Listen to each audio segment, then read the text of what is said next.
Salut à tous. C'est encore une nouvelle vidéo de critique d'Abidjan. Nous avons nos vidéos sur le site YouTube. Il vous suffit de rechercher critique d'Abidjan. Vous allez voir toutes nos vidéos. Vous allez les commenter et puis les partager également. Vous pouvez les partager sur votre Facebook, pour ceux qui ont Facebook, Twitter et puis ainsi de suite. Il faudrait que les gens prennent connaissance de ces vidéos-là et que nous améliorons vraiment notre manière de vivre. Il y a beaucoup de choses que nous critiquons et puis nous souhaitons également que ces vidéos soient au maximum partagées pour que ça arrive également aux autorités. Vous comprenez?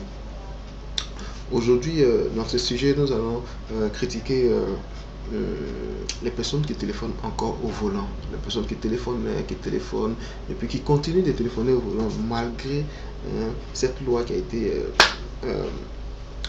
prise ou cette décision qui a été prise, ça fait un moment. Vous comprenez? Téléphoner au volant, c'est vraiment dangereux. C'est vraiment dangereux. Ça, on n'a même pas besoin de vous le dire. Vous-même qui êtes en train de téléphoner au volant là, vous savez très bien que c'est dangereux pour vous, pour les piétons et puis pour les autres automobilistes. C'est vraiment dangereux. Il faut respecter la décision. Il y a des gens qui pensent qu'ils sont tellement malins, voilà quoi. Et bon, d'accord, je dépasse le barrage, je commence à communiquer tranquillement au volant. Ils connaissent presque tous les checkpoints. Les checkpoints, c'est les endroits où les policiers font le contrôle. Ils se disent, bon, je dépasse le checkpoint et puis bon, voilà, je me mets au téléphone, au volant, quoi. Bon, vous voyez, c'est vraiment dangereux. C'est vraiment dangereux. Et moi, je pense que si les gens le font, et ça, c'est une idée que je vais donner, je pense que si les gens le font sans crainte, là, c'est parce que la sanction n'est vraiment pas celle qu'il faut, quoi. La sanction qui est prise n'est pas efficace. Oui, ça, c'est ce que je pense. Et effectivement, c'est pas efficace. Parce que vous arrêtez quelqu'un au volant qui a failli, qui a failli tuer des personnes, puisqu'il est au téléphone. Qui a failli tuer des personnes, vous l'arrêtez, puis vous lui prenez juste 2000, 5000 ou bien 10 000. Ça n'a même pas de prix. Ça n'a pas de prix. C'est vraiment dangereux ce que la personne a voulu faire. C'est considéré comme un meurtre. Puisque c'est interdit et puis il le fait. Sachant bien que si ça tourne mal, il y aura des morts, il peut y avoir des blessés. Donc c'est dangereux.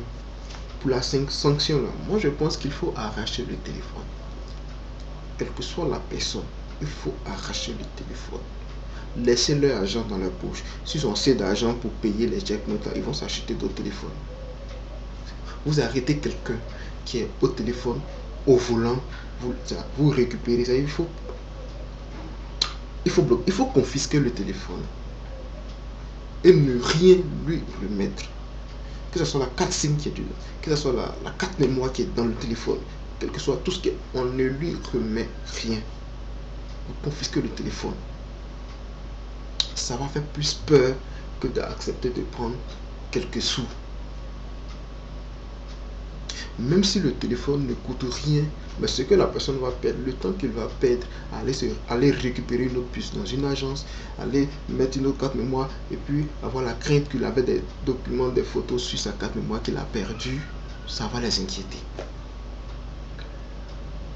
Parce que cette décision, moi ça peut ne pas m'inquiéter dans la mesure où, bon, je me dis que j'ai peut-être, toujours quand je sors, j'ai peut-être un minimum sur moi. Donc je me mets au téléphone, m'arrête là, voilà, je paye et puis je continue. Non. On peut avoir un minimum sur soi, mais le téléphone, on ne peut pas en avoir vraiment plusieurs sur soi. Les données, non. Il y a une décision qui avait été prise concernant les examens.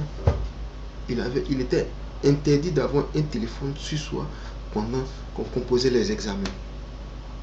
Et que celui qui avait un téléphone sur lui allait se voir faire confisquer le téléphone. Est-ce que celui qui a son téléphone dans un centre d'examen est plus dangereux que celui qui a un téléphone au volant? Vous comprenez un peu? Celui qui a le téléphone dans un centre d'examen ne représente pas plus de danger que celui qui a le téléphone au volant. Donc je pense qu'on peut appliquer la même sanction. Arracher les téléphones, voilà, et puis on vient les écraser comme on les avait écrasés pour les élèves là, devant le public. Comprenez? Ou bien même ces téléphones, même si on ne les a pas écrasés, on peut les confisquer et puis faire une vente aux enchères. tout en s'assurant que les données dedans ont été vraiment supprimées. Faites une vente aux enchères et que cet argent-là puisse permettre de soutenir les gens qui ont eu des accidents de la route, des victimes dans les accidents de la route, voilà. Donc que cet argent-là même puisse même entrer dans les caisses des hôpitaux, pourquoi pas. Vous voyez, ça c'est encore une solution. Soit on détruit ces téléphones, soit on les revend aux enchères, vous comprenez? Et puis bon voilà, cet argent servira à faire quelque chose pour le pays. En tout cas, moi je pense surtout pour les victimes d'accidents de circulation.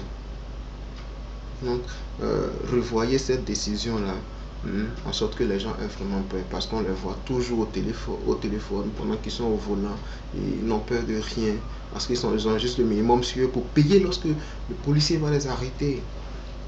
Vous comprenez? Lorsque le policier va les arrêter. Parce que quand on prend l'argent avec une personne en ce sens, ça ressemble encore trop à la corruption. Et souvent même, pendant ce moment, souvent même les gens ne payent pas le montant qu'il faut. Et bon, policier, pardon, tiens. Comme eux aussi, ils aiment prendre facilement, ils acceptent et puis ils laissent la personne partir. Vous comprenez? Donc de loin, c'est-à-dire, lorsque nous les apercevons, nous pensons que la personne a payé l'amende comme il se doit, alors que la personne n'a pas payé l'amende, c'est juste un petit montant, il a donné là pour s'excuser et puis il est parti. Alors que si de loin on a vu le policier arracher le téléphone, ça là, c'est bien visible. Comprenez? Donc les autorités, vous qui allez regarder cette vidéo là, il faudrait que vous changez la décision en sorte que celui qui a le téléphone au volant, il faut lui arracher le téléphone, ne plus lui redonner. Je pense que ça sera mieux comme ça. Les gens vont avoir plus peur et puis voilà, ils vont respecter cette décision là. Donc c'était la vidéo du jour concernant le téléphone au volant. Voilà. D'ici là, portez-vous bien. Ciao et puis voilà quoi. Vous verrez encore d'autres vidéos.